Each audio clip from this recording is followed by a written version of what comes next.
doing? Not a thing.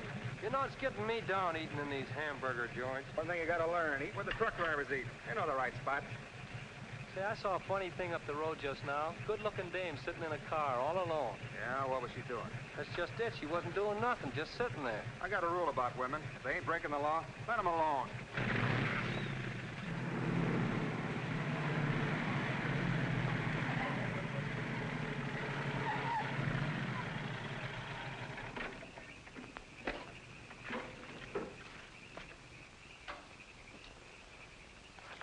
I didn't mean to disturb you, miss.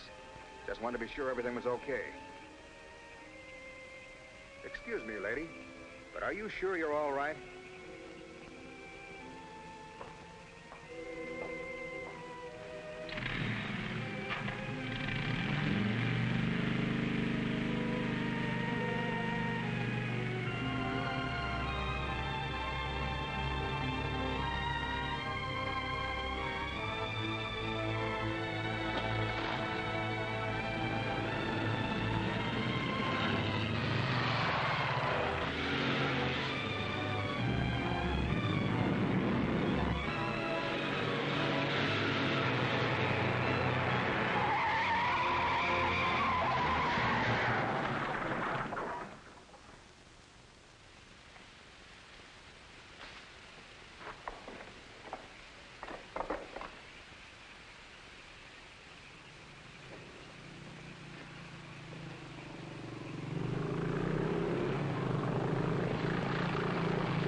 How is she? Luckier than she deserves. I just checked on her up the road. She was acting kind of strange then. I'd better call that ambulance. I doubt if it's serious, and I'm as good a doctor as you'll find at this time of night. Let's take her inside.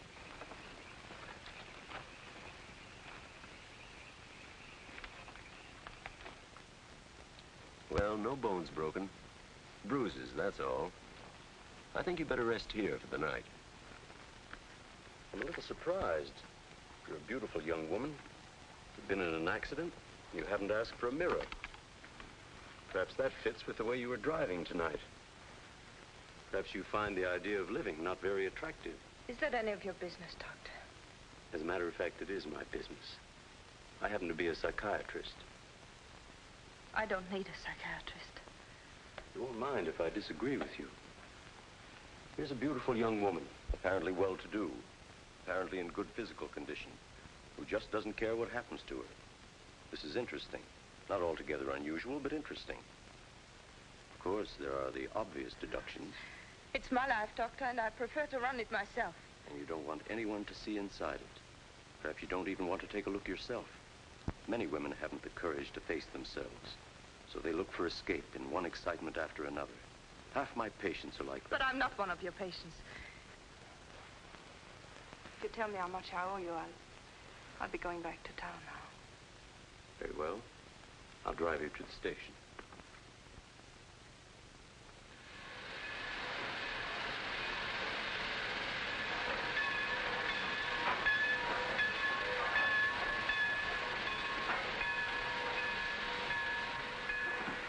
Miss Damien, you're an intelligent woman, not an idiot. Will you promise me one thing? When you get ready to throw yourself off Brooklyn Bridge, will you come and see me first?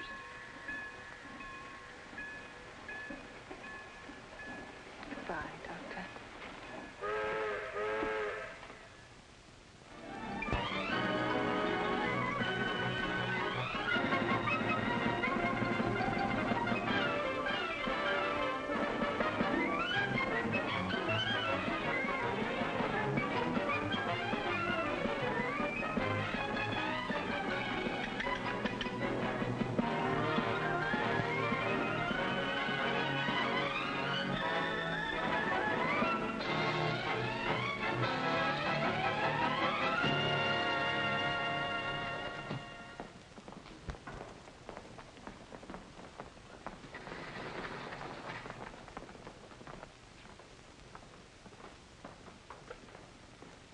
Just what is our trouble?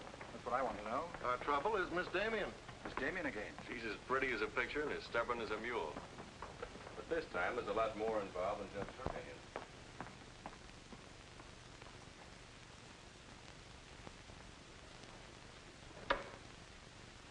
Come in, Miss Damien. We were just ripping you up back a little bit. So I gathered. There's nothing personal. It's about Mr. Cortland.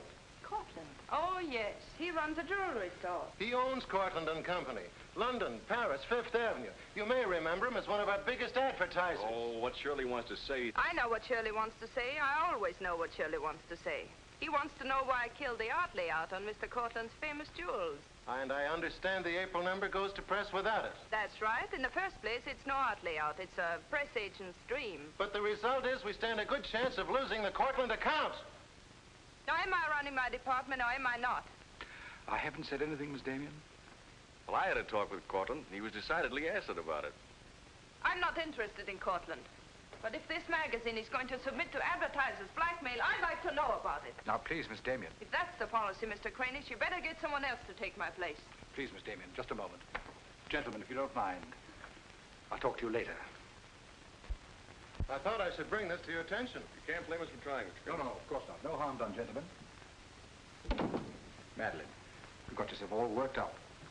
Come sit down. I'll get you a drink. No, thanks. I don't want one. No? What is this private blackmail of yours? Threatening to quit in order to win an argument. Oh, I'd just as soon quit. I mean it. Now, tell me, what's happened? You're all wound up. What's bothering Oh, you? nothing's bothering me. You know I don't want you to quit. I won't go into my personal feelings, but you are the best art editor we've ever had. How's the insomnia? Oh, I found some new sleeping pills. Red ones this time. Red pills to put you to sleep. White pills to wake you up. Doesn't sound very sensible, my dear. What are you doing this evening? Dining with Freddie Fancher. Oh, Freddie again. Oh, I couldn't get out of it, Victor. We're using some of his drawings next month. But it'll be the last time, I promise. Madeline, you're a bundle of lies. A very lovely bundle. Beautifully tied together. I'm trying to be honest, but you won't believe me, will you? No, my dear. Because I don't really think you believe yourself.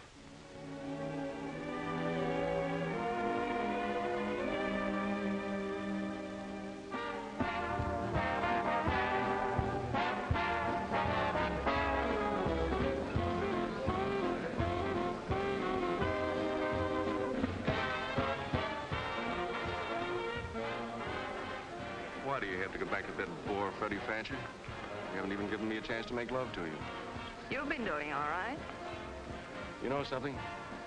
It's awfully hard making love to a woman who makes more money than I do. It'd be much easier if you made love to me. Would it? Oh. You're trying to give me the brush off, are you? Well, finally, we understand each other. Well, there you are, Freddie. There's your girl and no bones broken. I'll see you at the office, Madeline. I'd join you if somebody asked me. Nobody's asking. Fair enough. Why do you have to dance with that pollywog? Look, I've told you not to drink. I always drink, particularly when I'm with you. Oh, am I that hard to take sober? You're a voluptuous pain in the neck. I'm going home. You're not going to walk out on me. Come on, be yourself. I've told you I'm going to leave early. But you can't leave me just sitting here in the snow. I'm mad about you. In my own foul way. Good night, Freddie.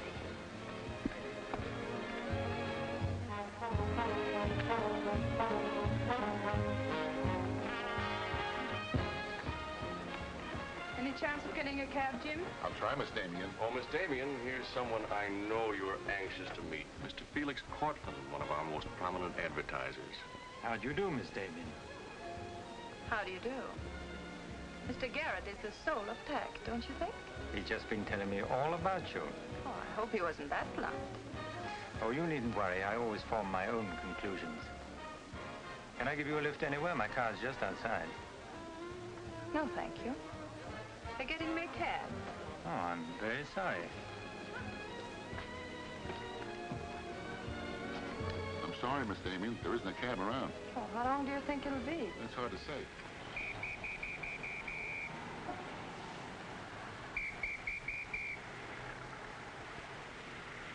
Are you sure you don't want a lift? Well, there doesn't seem to be any alternative. Good night, Mr. Garrett.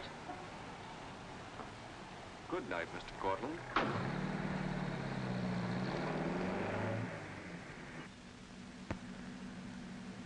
I wasn't very polite, was I? Neither was Garrett, for that matter. Oh, he always enjoys uncomfortable situations. You still feel uncomfortable? No. Frankly, I don't. Good, nor do I. You know, you're not at all what I imagined. No? No.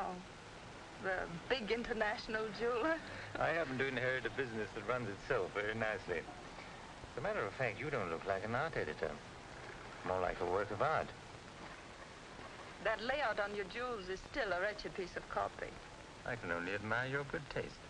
And I'm still not going to... I wouldn't try and persuade you for the world. Mr. Cortland, I think you're a very dangerous man. I only wish it were so. The truth is, I'm a very ordinary one.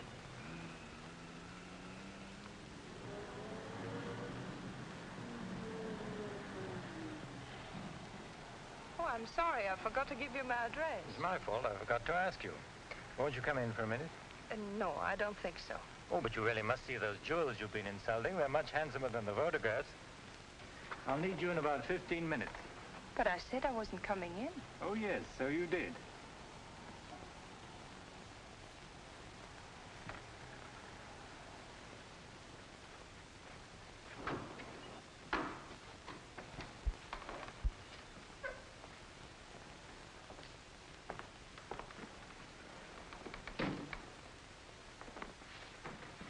Let me take your wrap. Well, I'm only going to stay a minute here. Of course.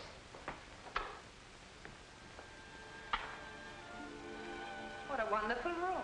I've had this place a long time. In fact, I'm pretty disgustingly rich. Don't you find that rather pleasant? Oh, it's not so hard to take once you get the hang of it. I think I know all the troubles that come with money. And all the pleasures. Well, have you got me all figured out? Only what I see here. Good books, fine pictures. Wonder if you ever look at them. Oh, but I do. I'm a lonely bachelor, and I spend hours here all by myself poring over old manuscripts. You don't expect me to believe that, do you? Didn't my father paint that? Was Stephen Damien your father? Uh-huh. That's very interesting. Is it? I remember when he came here to paint that picture of my mother. Everybody was fascinated by him, especially Mother. Father ended by chasing him out of the house. I'm afraid that's the way it usually ended. My father was very much in love with life. That's a Hungarian custom, isn't it? Mm-hmm. Not exclusively Hungarian. Weren't you going to show me your jewels? Oh, yes, of course. I'd quite forgotten. That's the reason we came in here, wasn't it?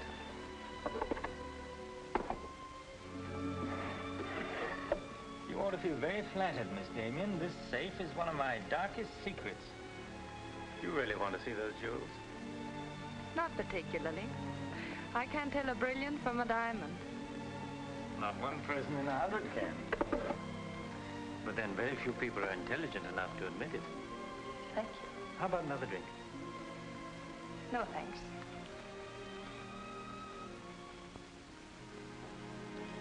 You know, you need relaxing. Lots of relaxing. I can hear your nerves snapping like rubber bands. I'm not nervous at all, see? You're a very curious mixture. A highly moral voice. That's not me, that's my mind. A man's mind, I'd say. Why not? I do a man's work. And desperate eyes. Eyes full of shadows. Insomnia does that. Does it?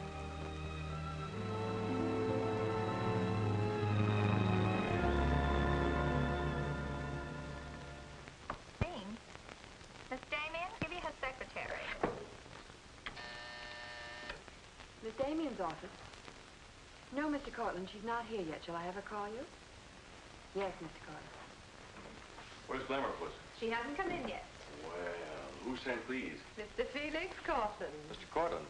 It's very interesting. She never misses, does she? Mm-hmm. Jealous. If I'd given it any thought, I could have predicted it. Gladys, I won my bet. She's got a new boyfriend. I guess those dames gotta have no excitement all the time. Yeah, here today, gone tomorrow. Personally, I don't see what she sees in it all. Is that any concern of yours? No, Miss Damien. I didn't hire you to gossip about my private life. No, Miss Damien. Go get your money. You're through.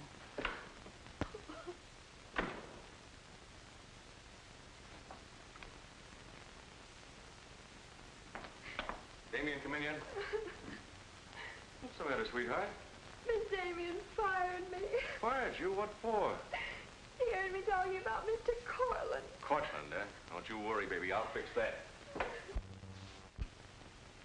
Understand you fired June. That's right. What's the idea? I don't like people to gossip about me. You don't, eh? No, I don't. Well, it's pretty late to be thinking about a thing like that, and it's a rotten trick to take it out on your secretary. Get out of here. You don't think your life is a secret, do you? Boys were betting 8-5 this morning that the Cortland layout would be in the next issue. You're disgusting. Madeline, why don't you get wise to yourself? Everybody else is. One romance after another. That's your whole life, and you adore it.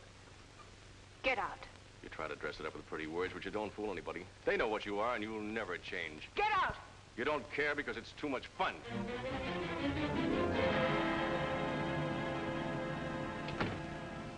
It isn't true. It isn't true. It isn't true.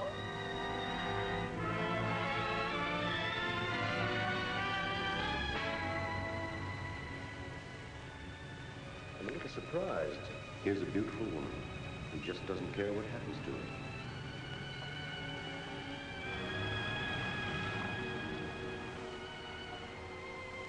Many women haven't the courage to face themselves, so they look for escape in one excitement after another.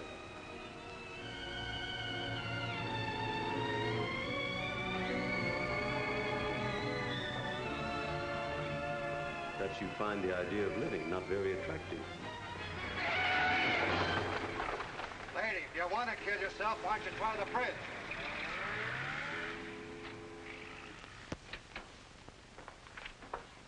I'm glad I was right.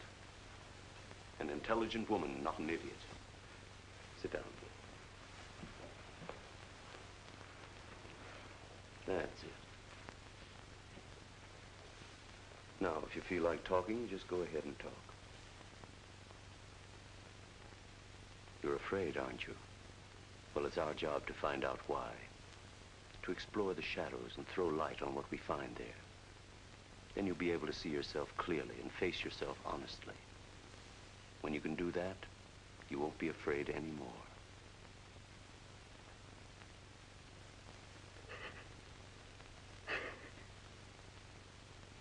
I was living with my father. Mother had left him before we came to America. I was 10. And to me, the way he lived seemed romantic and wonderful. He was a successful painter, and women adored him. He went his own way and did what he pleased. Just as you've been trying to do? I suppose so. But why? Did it make him so very happy? Oh, I was certain he was the happiest man in the world. Until he killed himself. And you couldn't understand why he did it. You understand now? I think I do. Did you ever do any painting yourself? I used to. Why'd you give it up? Oh, didn't pay enough. And besides, I didn't want to be like my father. I wanted my own life. And have you been living your own life? Of course I have. The kind of life you really want? I don't know. I don't know. Don't you think you've been hiding from yourself? Did you ever try and discover the person you really were, deep down underneath? I never cared to. I'm not so sure I do now. In that case, I'm afraid I can't help you. But of course, that's entirely up to you. Shall we go on then?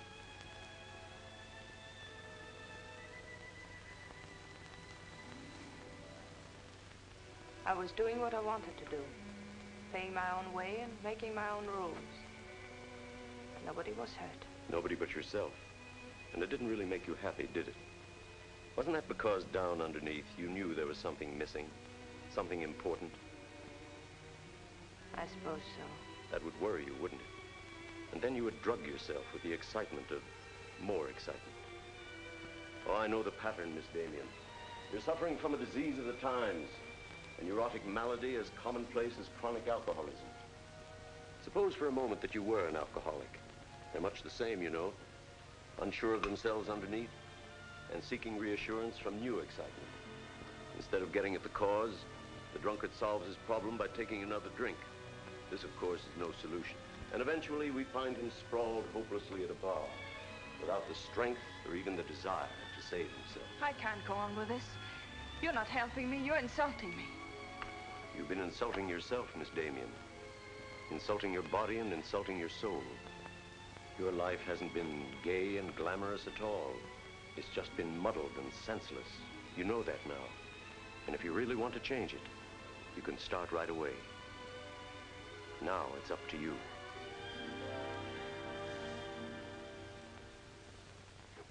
You can have my apartment, Ethel. The rent's paid till the end of the month. Darling, I feel like a vulture, wheeling over your head. I'm not in, whoever it is. Miss Damien's office. No, she still hasn't come in, Mr. Cortland. Well, I don't know exactly. Later in the day, Did he hang up? Yes. Good. Let me call him back, darling. You may be sorry later. Everything in this pile returned without comment. This I would ask to see more of their work, and these you may be able to use. But you haven't given me your new address. I'm not giving it to anyone. Hello, Madeline. Beautiful, would you mind popping out for a minute? That's just 60 seconds. You better talk fast. Madeline, I'm on a jam. I've got to raise some money. I need about $5,000. What do you expect me to do about it? Well, I thought you might talk to Cortland. I'm sure he'd let you have it if you ask him nicely. You're really quite a rat, aren't you? Look, Madeline, I'm in debt up to here. I only make $100 a week, and you know I can't live on that. $5,000 doesn't mean a thing to Cortland. You better get out of here before I lose my temper. You're forcing me to say things that I don't want to say, but if you're going to act cold and virtuous about it, you'll hear them. Suppose I tell Cranish. Tell him what? About Cortland. You know, you've got a very nice job here, but you won't have it very long if I tell Cranish. I don't want to tell him, but... What's so funny? As a blackmailer, you are pitiful. Go on, tell him.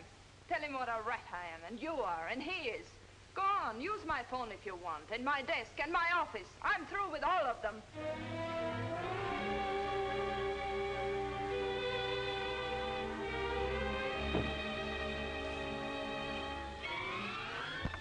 Boulevard Magazine. No, Miss Damien hasn't been back. Just a moment, please. I'm sorry, she doesn't work here anymore. You might try at her home. Waldorf Apartments. Waldorf Apartments? Miss Damien? Oh, no, she gave up her apartment. Why don't you try the post office? Dahlgren? Dalton? Dalton? Damien. Here, Richard Caleb, 137 West 50th Street.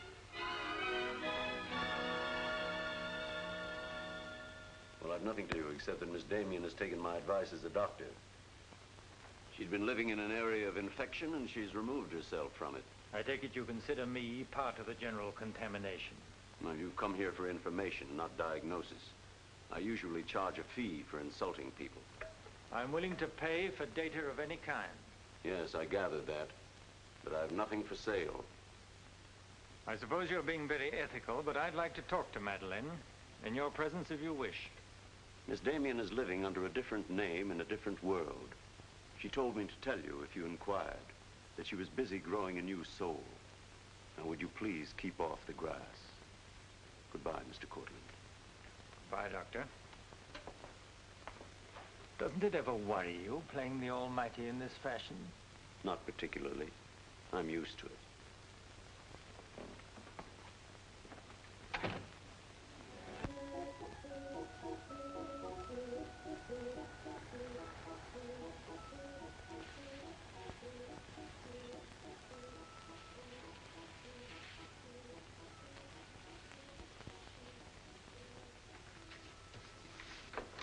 How's it look?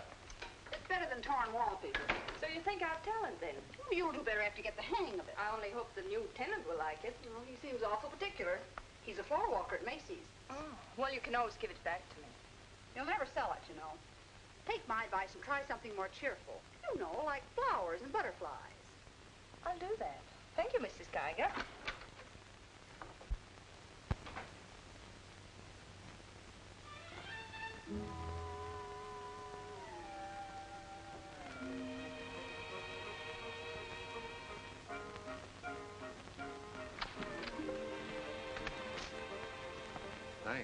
saved my life. Is this yours? Yes. Mrs. Geiger would scalp me if she knew I kept mice in my room. Well, why do you keep mice in your room? Pathology is part of my homework.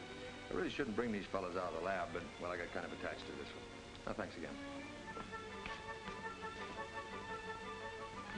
Hey, women are supposed to scream. Aren't you afraid of mice?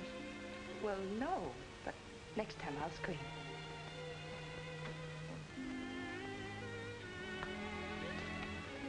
Good afternoon, Miss Green. Hello, how's the work going? Oh, all right, I think. Keep at it.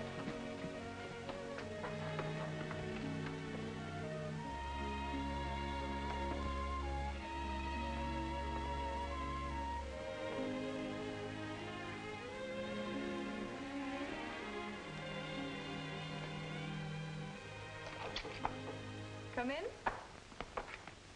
Hello. Hello. Say, you're an artist, aren't you? Well, I don't know. Oh, Mrs. Geiger said yesterday that you were. She's an authority if I ever saw one. I was wondering, could you do a job for me? Want your portrait painted? Me? Oh, no. No, nothing like that. I'm doing some research, and it has to be illustrated. Oh, what do you want me to draw? Nothing fancy, just blood cells and things. Sounds fascinating. Oh, it is, really. You see, it's a lot like... Oh, no, you'd be surprised. It really is fascinating once you get in it. Of course, I'm on a fellowship, and I couldn't pay you very much. Matter of fact, I couldn't pay anything till the first of the month.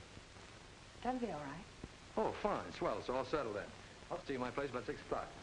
Oh, but couldn't I? Oh, sure you can. I just live downstairs. You know, the mousetrap.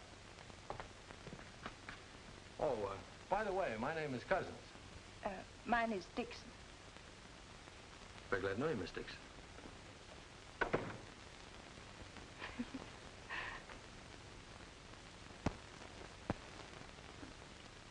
Just what am I drawing? Am I allowed to find out? Sure. Effect of anti-reticular serum on cell tissue. That's all I wanted to know.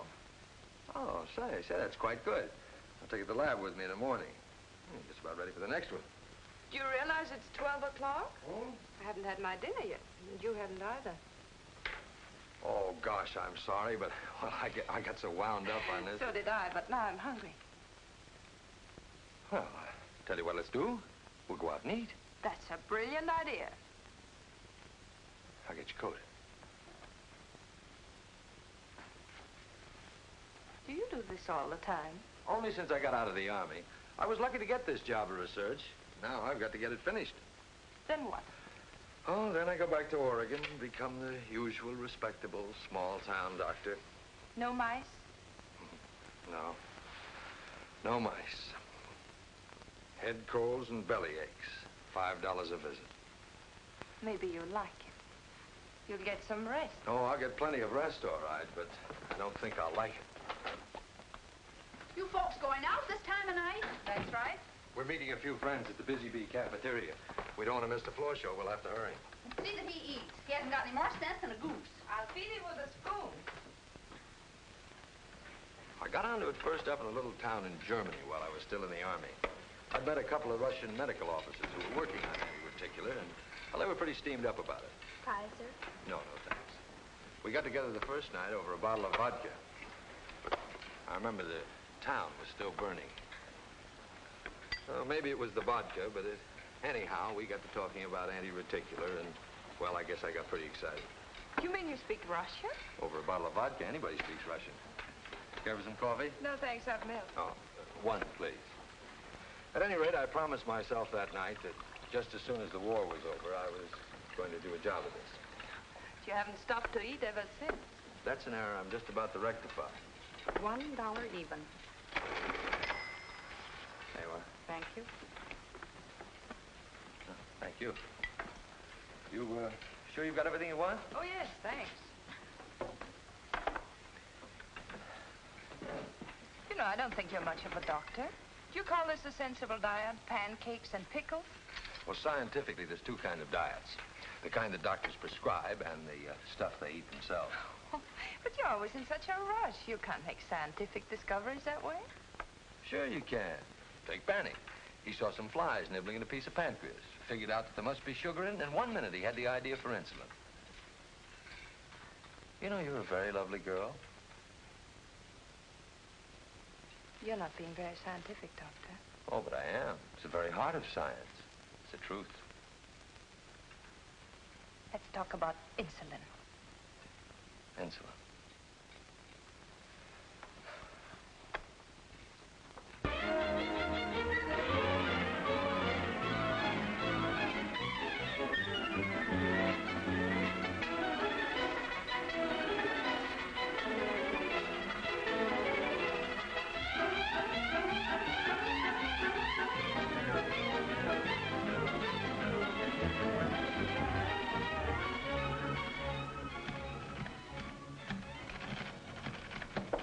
Come in.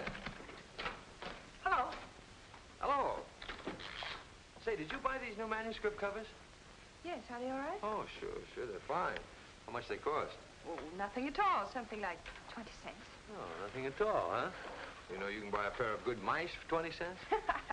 David, I have some wonderful news. I just sold a picture. No fooling. Who bought it? The floor walker downstairs. He said it's almost as good as a photograph. Well, the man has great taste. Oh, I think it's wonderful. I'm proud of you. And I'm a little proud of myself, too. David Cousins on anti-reticular. Oh, David, it looks fine. It's important, isn't it? I mean, not just to you, but really important. Well, it won't cure all the ills of man or beast, but yes. Yes, I think it may be important. And I also think that I better hand it in before I start changing it again. Like to come along? Oh, could I? Well, sure, why not? I think you've been drawing blood cells long enough. It's time now for you to meet one of them face to face.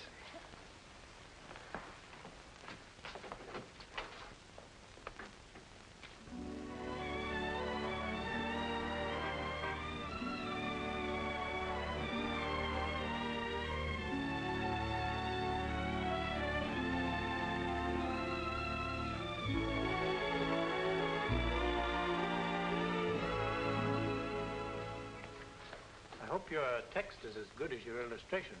I hope so, too, sir.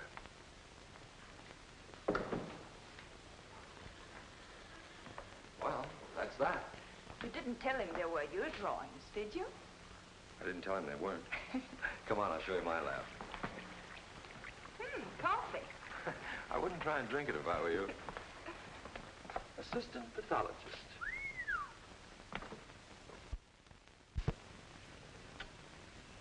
Well, this is me. How do you like it? Oh, I think it's wonderful. But how do you find anything in this place? Been here for 6 months and I haven't lost anything yet. Doesn't matter anyway. The boss okays my research, I'll be out of here in a week. Back to Oregon? Yes, back to Oregon. All that way just to make a living. Is it as bad as all that? Oh, what's the use in kidding, Madeline? I'm so much in love with you, I can't see straight. I haven't done any work in here for days. I just sit around waiting until I can see you. I know. Because that's just what I do. Wait to see you. Darling. Oh, darling, I never felt like this about anyone before. Tell me, when did you first know? Oh, when I first saw you, I think. Yeah, me too. I'll never forget you standing in that hall with a mouse in your hand. Only I didn't know then what was happening. I thought I had the flu. Will you marry me? Oh, David. Well, will you? We don't know each other. I mean, you don't know me. Oh, but I do. Of course I know you. Now, what do you want to know about me? David Cousins, M.D., University of Oregon, Captain Medical Corps Reserve, young, healthy, and very much in love. Will you marry me? Oh, please don't ask me now. Well, I've got to ask you now. I want to marry you now. Please give me time, David. I'm all mixed up. I'd like to go home now. All right.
You haven't answered a rather important question I asked you. I can't say no, because I wouldn't mean it.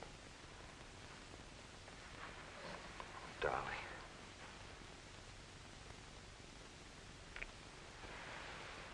David, I do love you.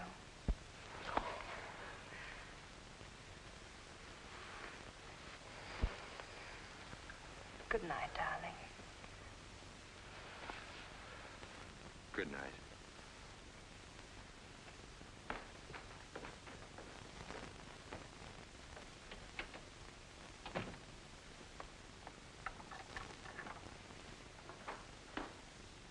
Hadn't you better close the door?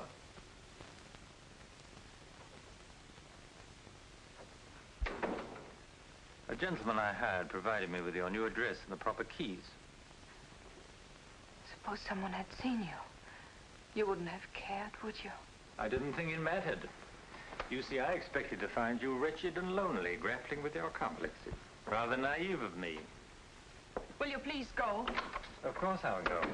But before I do, wouldn't you like to tell me about him? Why? I'm in love. Now, laugh if you want. I don't feel like laughing. I've always wondered if it were possible for people like you and me. And you think you've really got it? Love eternal, the fireside, the slippers, the whole thing? Yes, the whole thing. I'm very glad for you. And I think I'm a little sad for myself. You haven't told him, have you? Told him what? Well, about me, for instance. Why should I tell him? You're absolutely right. You shouldn't. Men prefer to keep their illusions, don't they? Please go. If you ever need me, you'll let me know, won't you? And don't call the past too many names.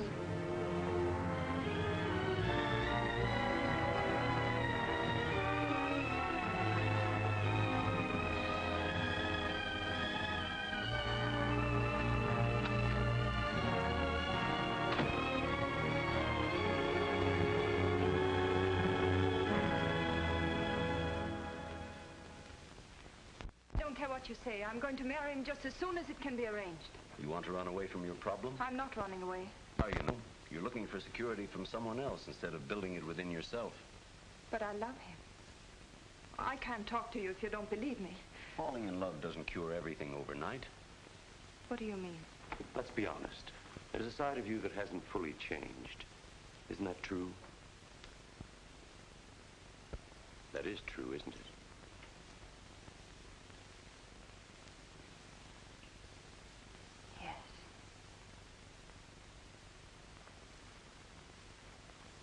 Have you still not told David about yourself? I couldn't tell him. You let him fall in love with an illusion, with someone who doesn't exist. I could never tell him. He might stop loving me. Isn't that a risk you'll have to take? You're being very careless about it. You can't build a lifetime relationship on a lie. If you're really in love, you'll tell him. With the others, it was different. But if you love him... Will you please stop saying if? How many times must I tell you I love him? But real love is a sharing. If you're strong enough to face this yourself, you're strong enough to face it with David. Oh, I can't do it. I can't risk the only happiness I've ever had. That's up to you, Miss Damien.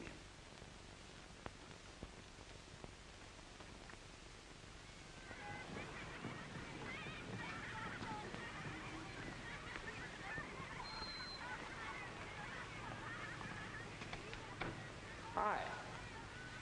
Hello, darling. You're home early, aren't you? Well, I didn't get fired, if that's what you mean. Dr. Lutz read my paper. Really? What did he say? Well, he liked it. Oh, David, that's wonderful. The only trouble is he thinks it's so important he wants me to go to Chicago and read it before the convention. Oh, David, no. Well, that's not my idea. I don't want to go. Well, when will you have to leave? Tonight. Got to catch the 8 o'clock plane. And when will you come back? Oh, I don't know, a few days. But I tell you what, as soon as I get back, let's get married. You can get a license in 3 days, and it only takes 15 minutes to get married. You still want to marry me, don't you? Oh, more than anything in the world.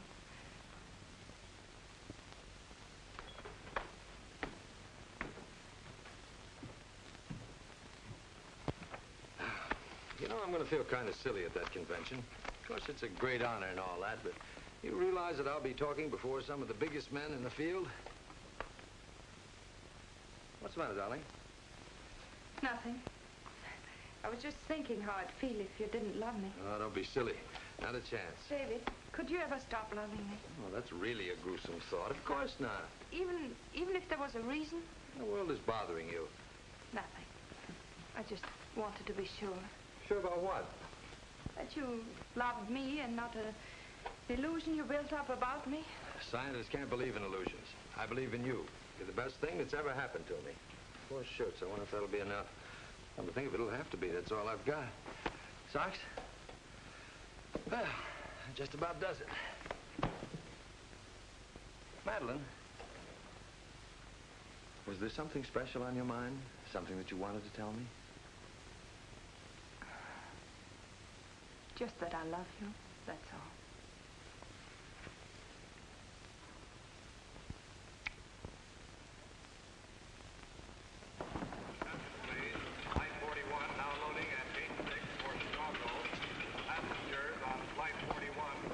Write me every day? Every day.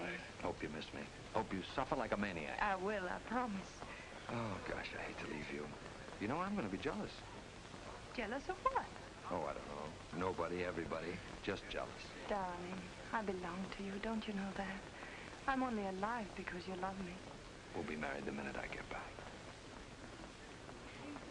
Well, look who's here. If it isn't Madeline. How are you? It's been a long time. David, this is Mr. Garrett. I used to work with him on a magazine. Howdy, Garrett. I quit the racket, though. Or perhaps the racket quit me. Garrett's doing some confidential work for me now. How are you, Miss Dixon? This is Mr. Cortland, David. Dr. Cousins, my fiancé. You're a very lucky man, Doctor. I think so. Well, goodbye, Miss Dixon. My congratulations to you both. Oh, thank you. Good night. Good night.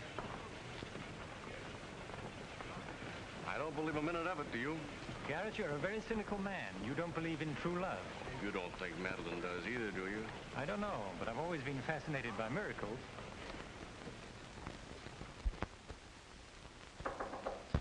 Come in. Telegram for you, Miss Dixon. I thought I'd bring it up myself. I thought it might be important. The news? He won't be back till Friday. That's men for you. You never can count on them. Oh, I forgot. A doctor somebody called you, said you were to call Miss Ethel Royce. She's been trying to get in touch with you. Friend of yours? Yes. I suppose you got your own reasons, but you ought to get out and see your friends, instead of sitting in this room all day and all night. Thanks, Mrs. Geiger. None of my business, mind you.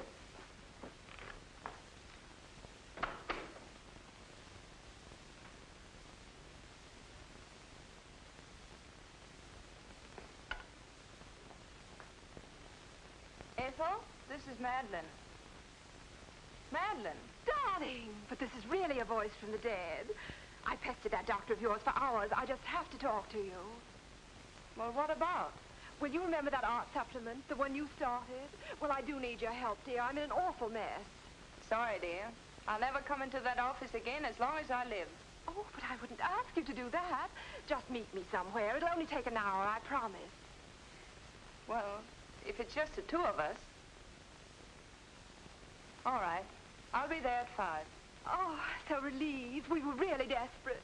Wonderful. I'm just dying to see you. Bye, dear. She'll do it. Good. Wonderful thing, professional pride. It never dies. How'd you sound? Awful. What do you expect? Too bad. Victor, I don't want you to be there. Wouldn't think of spoiling your reunion, my dear. I don't trust Madeline, doctor or no doctor. Nor you either, my sweet.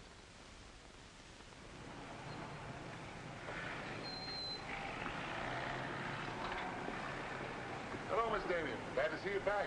Glad to see you, Jim.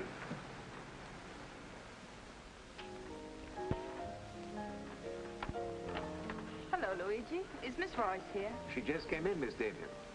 We missed you, Miss Damien. Have you been away? No, but it's nice to be back just the same. Hello, Ethel. Darling, you look wonderful. A little pale, but so interesting. You know, I can't stay very long. Oh, I understand, dear. We'll get right to work. The usual, Miss Damien? Well, I don't know, Carl. You'd better. Wait till you see the mess I'm in with the supplement. All right, Carl. Darling, I'm just dying to hear what you've been up to. You must tell me everything. but there's nothing to tell. Come on, let's go to work.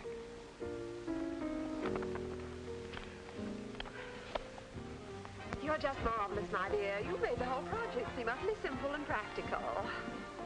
Not for me, please. Darling, you used to be able to drink 10 in a row. I'm out of training. No one would know it, my dear. You seem just like the old Madeleine again. It's the surroundings.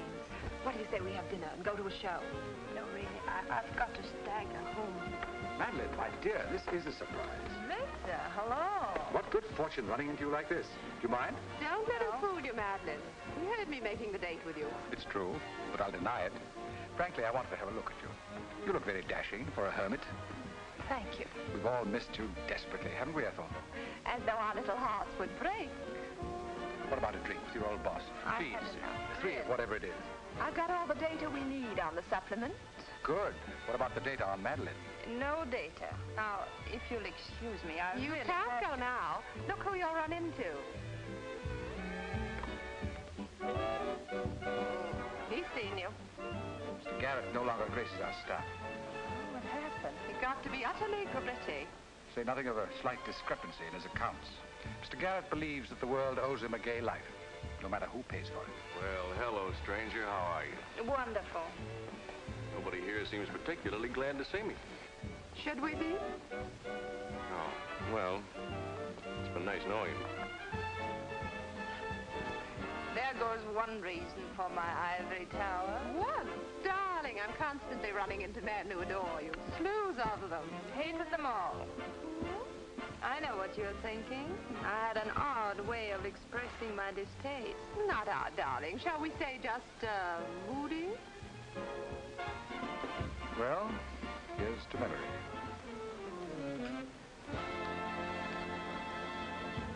May I speak to Mr. Cortland, please? Just a moment, sir.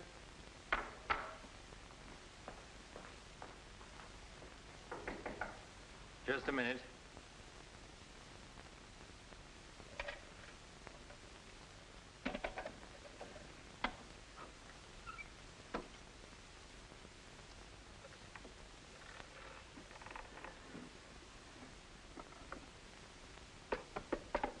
Come in.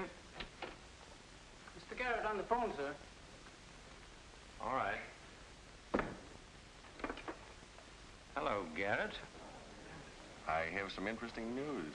Do you know who's here? Madeline. How considerate of you to call. By the way, I've just been through the stones in my safe, and one's missing. The stone's not terribly important, but you're the only person who knows about my safe, and the fact is you did have my keys for quite a while yesterday. What are you getting at?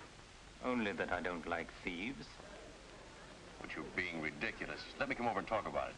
There's nothing to talk about. I'm taking it up with the police. But, Cortland, you can't do that.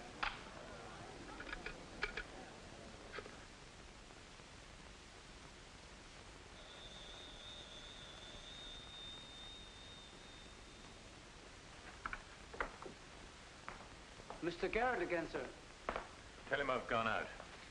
I'm sorry, Mr. Cortland has just left.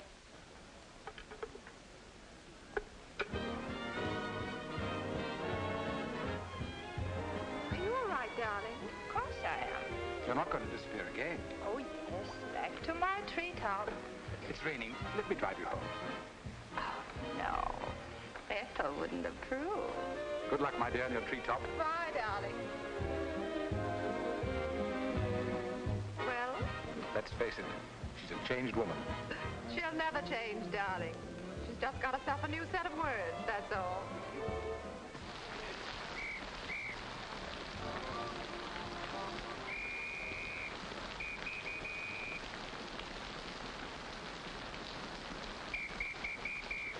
Madeline. Hop in. No, thanks. I'm waiting for a cab. Don't be silly. There are no cabs. You'll get drenched. Please. I'll drop you off. I'm going home alone. Come on, in you get.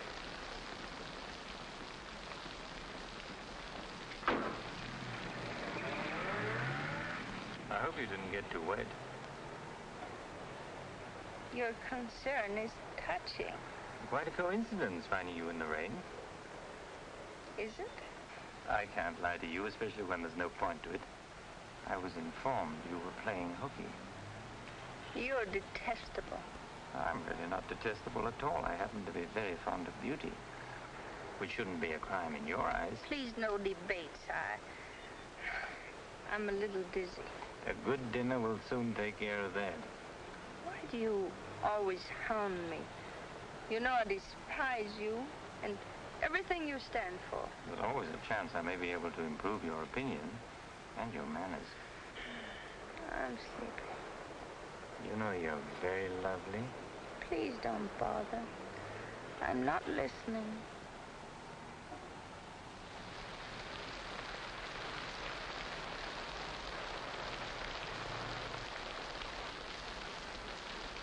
Where are we?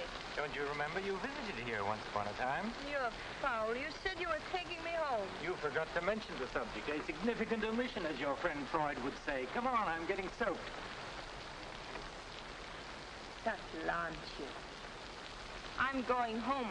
Right after dinner. Think how wonderful you'll feel when you slap my face.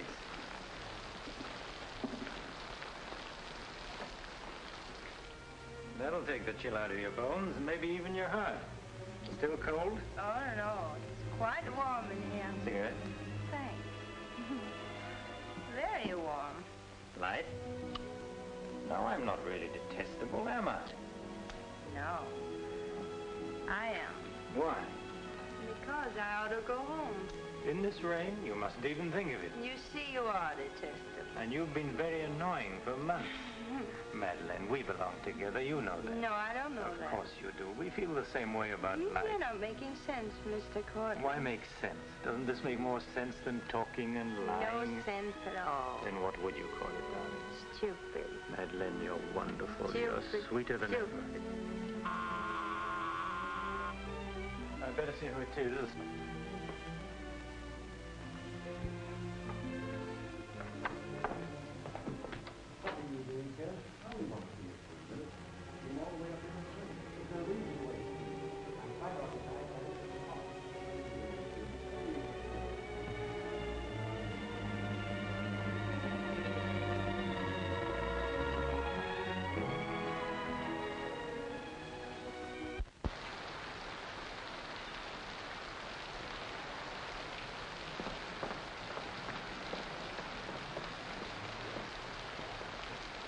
But I tell you, I'm going to raise the money. I'll pay you, honestly. I don't like dealing with thieves. That's a job for the police. If you swear out a warrant, you'll never get a dime. Look, I didn't sell it. I just had to have some money temporarily. Here's the pawn ticket. I'm not interested in pawn tickets. Good night, But, guy. Cortland, you've got to give me a chance. I said good night.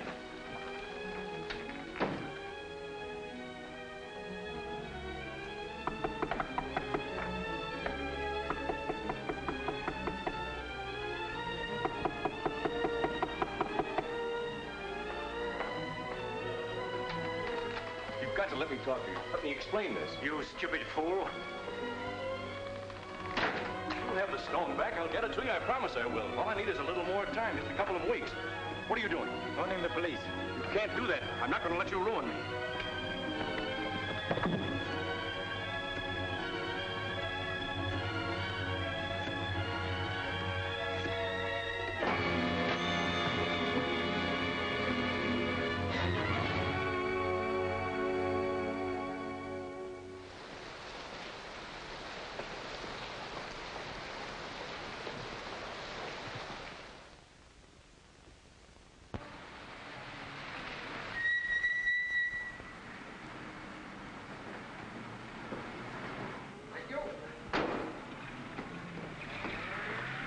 Very lovely this morning, Mrs. Geiger. You wasn't expected back until Friday. That's what I like. A cheery welcome home. Miss Dixon upstairs? I haven't seen her this morning. Who is it?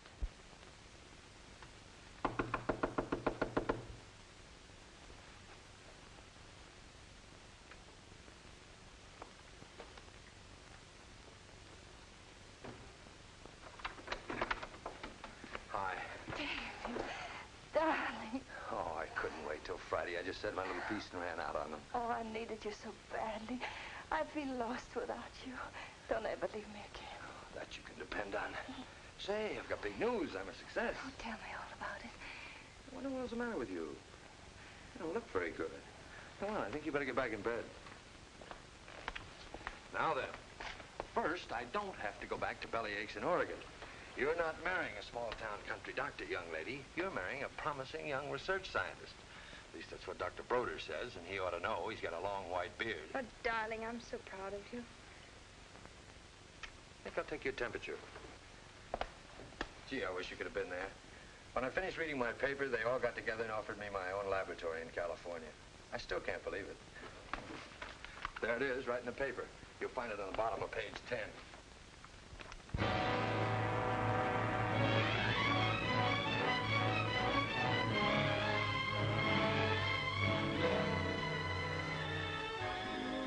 He makes you feel that you're really important. You know what he said to... Madeline. Madeline, what's the matter? David. Oh, darling, you're cold as ice. You've got a chill. You stay right here. I'll be back in a minute. Oh, don't go. Don't leave me. I'll only be a second. I want to get a hot water bottle and some more blankets.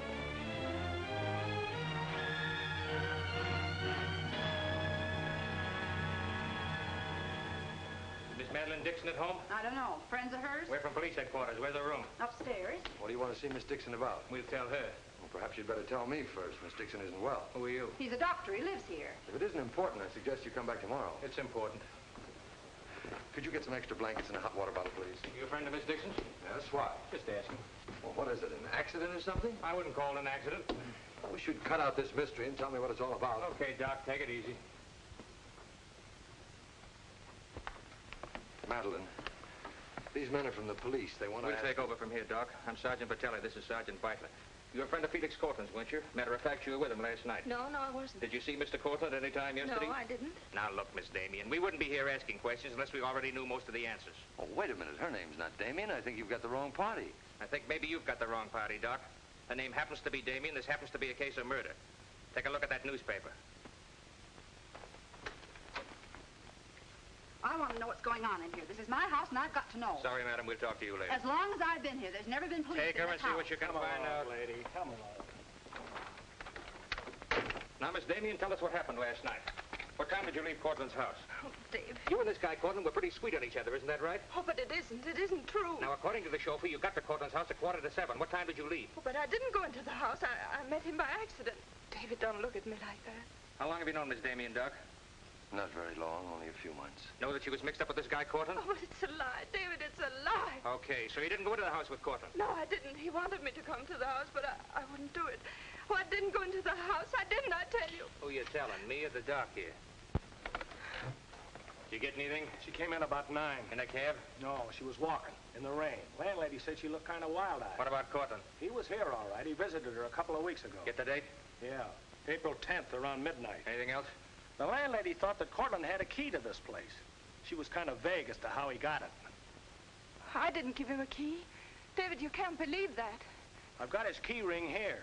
This one fits. He had a key, all right. But I didn't give it to him. Where are you going? Oh, David, don't leave me. I didn't kill him, I swear. I didn't kill him.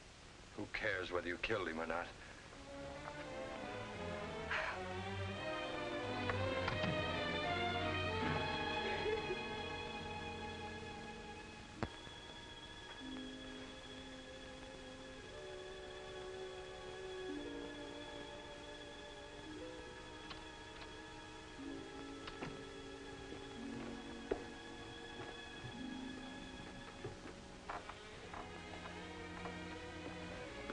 Could I see him for just a minute? Well, it isn't regulations. Okay, 60 seconds. David, please listen to me. You lied to me. You've always lied to me. But I'm not lying now. I didn't want to go with him. He said he'd drive me home. And he made love to you, didn't he? Oh, don't deny it. Of course he made love to you. He had a key to your room. I should have told you many things. I tried to, but I just couldn't. If this thing were so innocent, you would have told me. When I said I was in love with you. When I asked you to marry me. I was afraid, David. I was afraid you wouldn't understand. You bet I wouldn't. Before I met you, I was horrible. But you changed all that. You made me sane and happy. Why keep on lying? You tried that upstairs and it didn't work. Look, I was in love with you. All right, I made a mistake. I thought you were something wonderful and you turned out to be something else. So let's just forget about it. The only thing that you can do for me is let me alone. I love you, David. I'll always love you.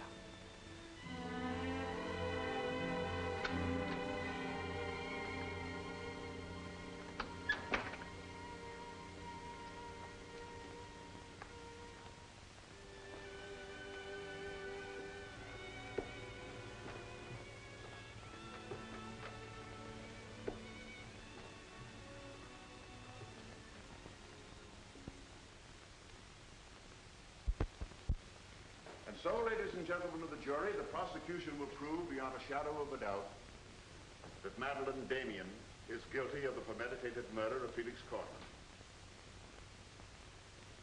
We will prove that she was in his apartment the night he was murdered.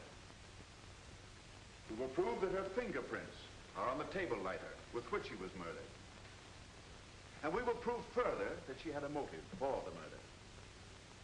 For after all, this is a very simple story. To one man, Dr. Cousins, she was a pure and noble woman. To the other, Felix Cortland, an irresponsible light of love. Too self-indulgent to be faithful to the man she wanted to marry. Too weak and lacking in character to break with Cortland. Her twisted soul was bent on a heartless deceit. To make one man believe what all others knew to be a lie. And when Cortland threatened to expose her, she went to his apartment to plead with him in the only way she knew. She embraced him. She made love to him.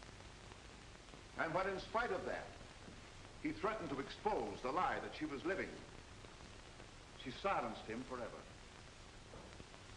Ladies and gentlemen of the jury, the state asks you to find Madeline Damien guilty. Guilty of murder in the first degree. On the night Mr. Cortland called on the defendant, did you let him into her apartment? I certainly did not. How did he get in then? He must have had a key of his own. The key of his own.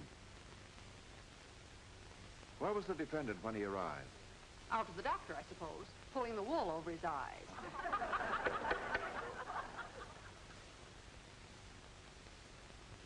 Thank you, Mrs. Geiger. Your witness, Mr. Mitchell.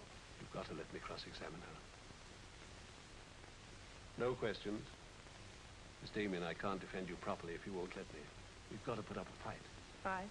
What for? And now, Mr. Garrett, just what was the nature of the work you did for Mr. Cortland? Well, most of it was personal. Confidential secretary, I suppose you'd call it. And in that capacity, you were in a position to learn a great deal about his private life? Yes, of course. Did Mr. Cortland know that Miss Damien was lying to Dr. Cousins and concealing her true character from him?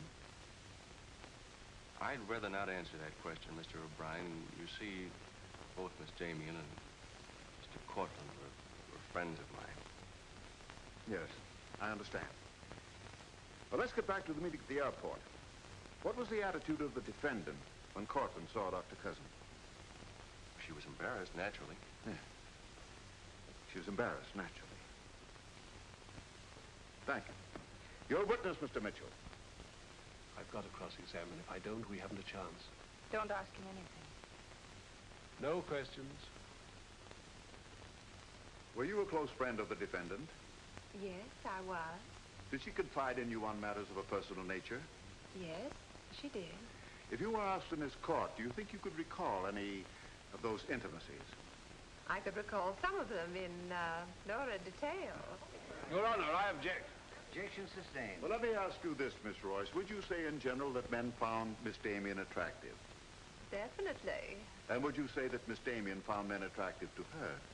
I'm afraid I most certainly would. You would? What were the relations between Miss Damien and her former employer, Mr. Cranish? They were friendly.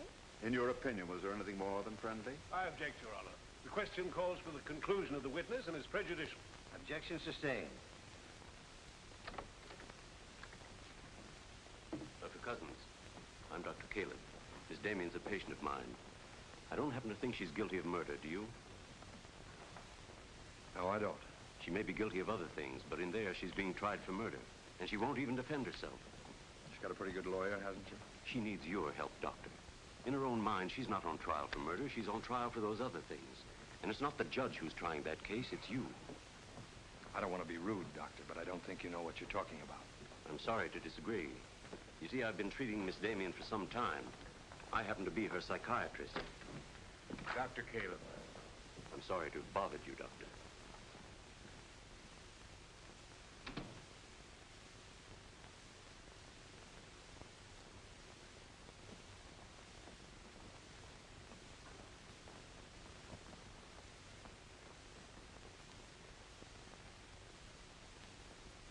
Your name, please?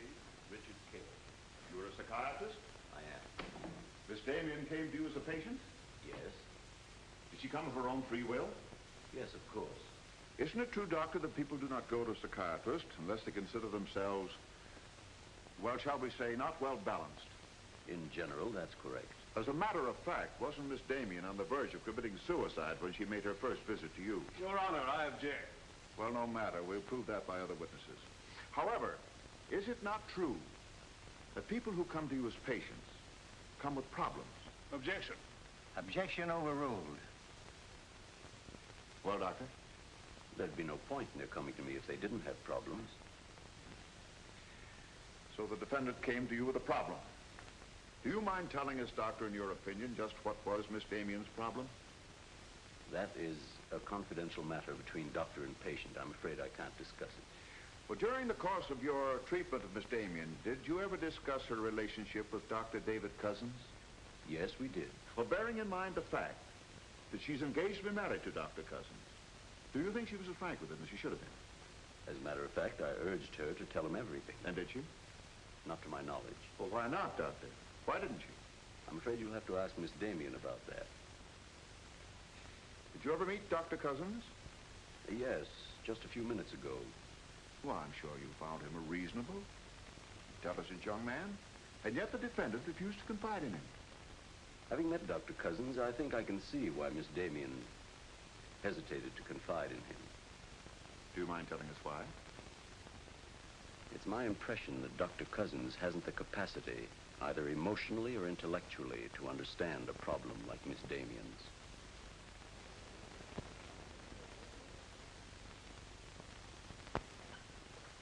How's the trial going, Doctor? Not very well, I'm afraid. There's a Dr. Cousins in your office. Oh? He said you weren't expecting him. As a matter of fact, I was expecting him. Hello, Doctor. Sit down, relax. Tell me, is this a professional or a social call? Dr. Caleb, you said some pretty rough things about me this afternoon.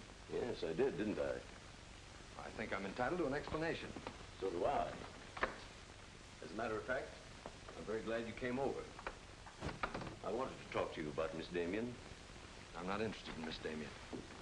I'm glad to see you're still in love with her. And I'm not in love with her. All the better. Then we can approach the subject of Miss Damien as one scientist to another. You see, I'm interested in Miss Damien because she's a patient of mine. I believe I was well on the way to solving her problem. It would be most distressing to me if she were to die now for a crime she didn't commit. It would be as though you had lost one of your white mice, one that you had just inoculated. What's all this got to do with me? Only this, that when you testify tomorrow, you'll be asked to tell the truth. The whole truth. The whole truth about a human soul is a complicated proposition. Now, I'm not going to tell you anything about Miss Damien that you haven't already heard. But isn't it possible that you've picked up a few stray facts and added them up to a conclusion that's entirely wrong?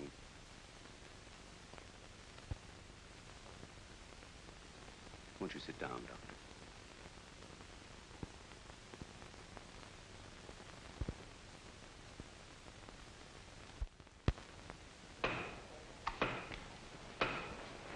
Hear ye, hear ye, hear ye. The court is now in session. Call your next witness, Mr. O'Brien. Dr. Cousins, please. This will be their last witness. You've got to let me put you on the stand. I tell you quite frankly, Miss Damien, if you won't testify, you haven't got a chance. Raise your right hand. You solemnly swear to tell the truth and the whole truth, nothing but the truth, so help you God? I do. Please be seated. Your name, please. David Cousins. Under what name did you know the defendant? Madeline Dixon. Did she ever tell you her true name? No, sir. Did she ever lie to you about her identity? Yes, sir. How long did she continue to lie to you? Till the morning the police came. Did she ever tell you about her relations with Cortland? No, she didn't. You proposed marriage to the defendant, and she accepted you. Yes, sir. And still she didn't tell you about Cortland? No, sir.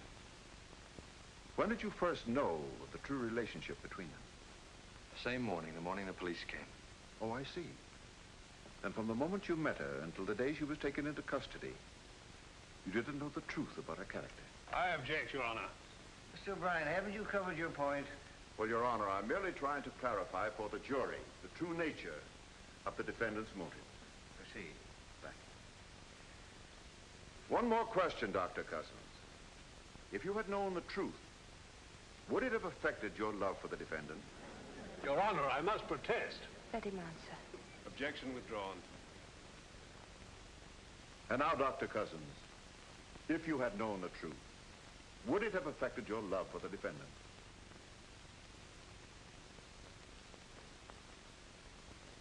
I was in love with Miss Damien then, and I'm in love with her now. Your witness, Mitchell? No questions.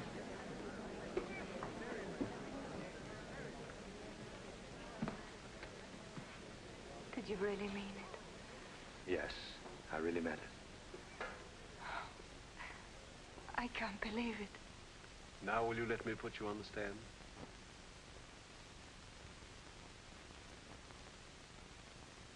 You admit you went to Cortland's apartment that night? Yes. He made love to you? Yes. Did you have any conversations about Dr. Cousins? No. Positive? Yes, I am. But tell me, Miss Damien, were you in love with Felix Cortland? No, I wasn't. Were you in love with Dr. Cousins? Yes. Oh. But you went to Cortland's apartment nevertheless. Yes, I told you that. You were in love with one man, yet you chose to visit the apartment of a man you didn't love. Did you go of your own free will? Yes. Mr. Cortland didn't force you or threaten you? No. Then why did you visit him? I don't know. I made a mistake. You made a mistake. As you've told us on several occasions that you and Mr. Cortland were interrupted by a mysterious intruder. Can you tell this jury anything definite about that person? Anything at all? No, I didn't see him. You didn't see him? I only heard his voice. You seem very certain it was a man. It was a man. What did he say? Well, I don't know. They were talking in the hall. I couldn't tell what they were saying. Yes, you heard a voice. You were willing to swear it was a man, and you couldn't hear what he said. Now, what sort of a person do you think would be calling at that time of night? A bill collector? A man selling magazines? Or perhaps even a burglar? Why not a burglar? Mr. Cortland was a very wealthy man. He must have been a very timid burglar because nothing was stolen. Of course, you realize that Mr. Cortland kept his jewels in a vault at the store? Not all of them. He kept some at home in his safe. Safe? What safe? The one in his living room? You didn't by any chance see that safe, did you, Miss Damien? Yes, I did. The court, please. This is the first we've heard about a safe. I ask for a recess to examine the apartment. Well, Your Honor, we've been all over the apartment. But if there is a safe, and if it has been robbed... Gentlemen, court is adjourned until tomorrow morning. I suggest the district attorney, the attorney for the defendant, examine the apartment together.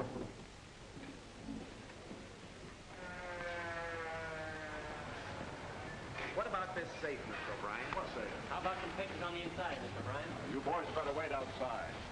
I may have a statement for you when I come out. Mr. O'Brien. Huh? Mind if I tag along? I don't know why you're sure. The fine witness you turned out to be. Couldn't help that, sir.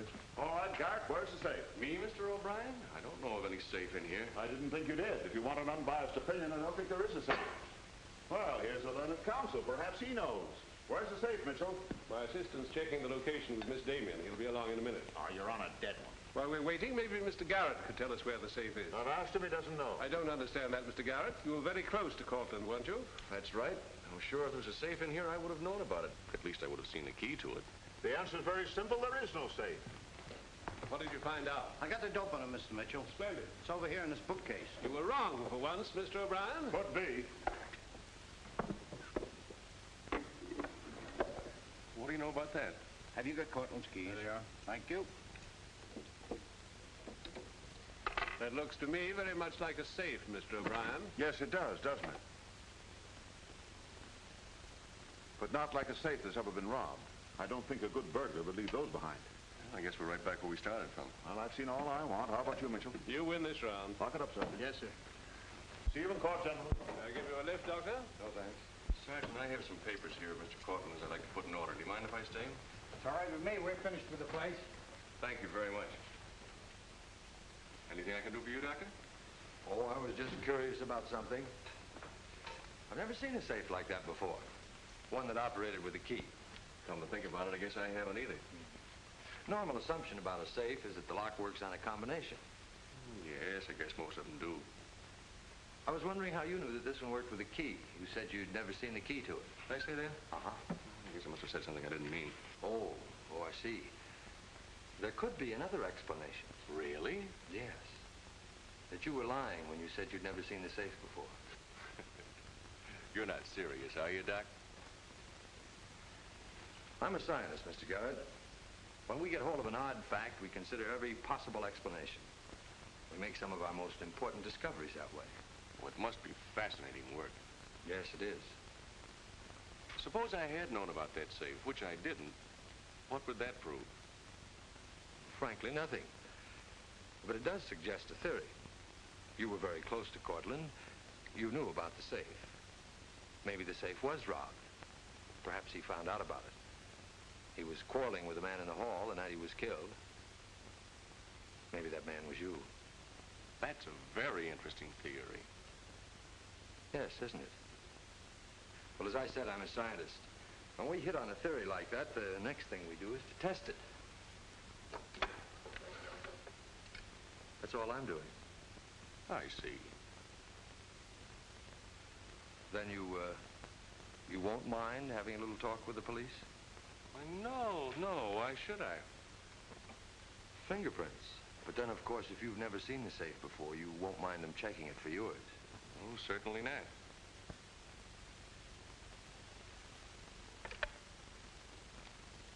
The number is Spring 73100.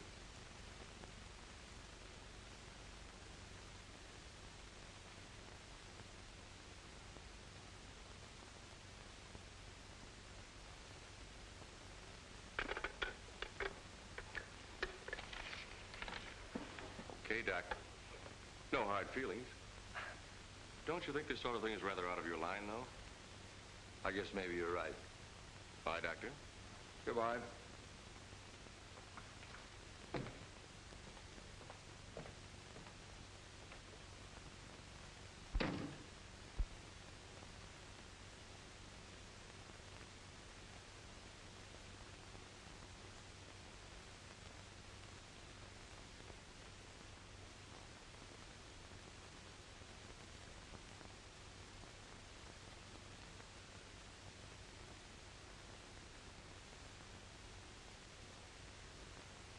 Spring 73100, wasn't it, Mr. Garrett?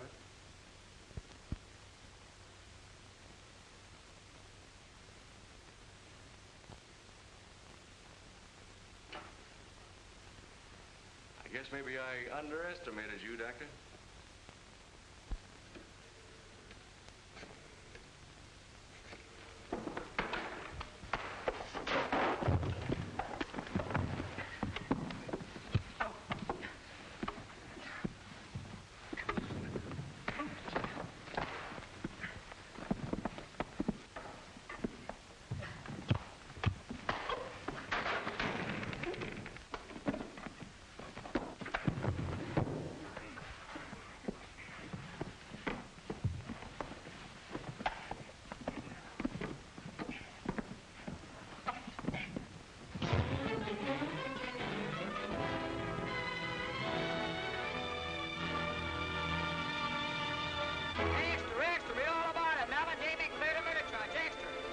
From the Associated Press newsroom. Bulletin.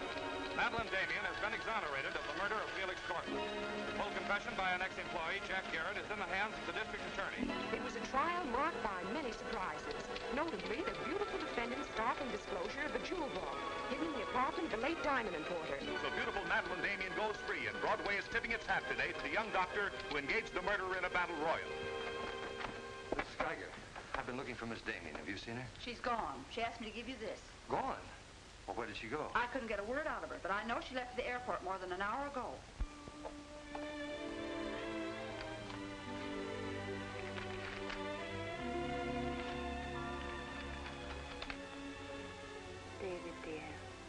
can still hear your voice in that courtroom, and I'll never forget what you said. You did much more than save my life. You made my life worth saving. I can't bear to tell you how much I love you and want to marry you. But right now, that wouldn't be fair. I'm going away for a while.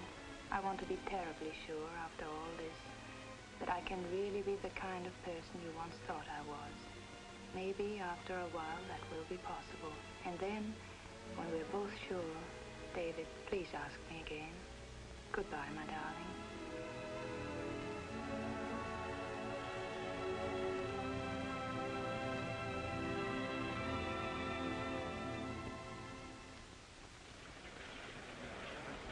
Passengers on Flight 41 loading at Gate 6. Will you try and see him once in a while? Of course. You see, I want to be sure of myself. I'm sure of you. Are you really? After what you've been through, I'm very sure. All aboard, please. Goodbye. I still think you're making a mistake.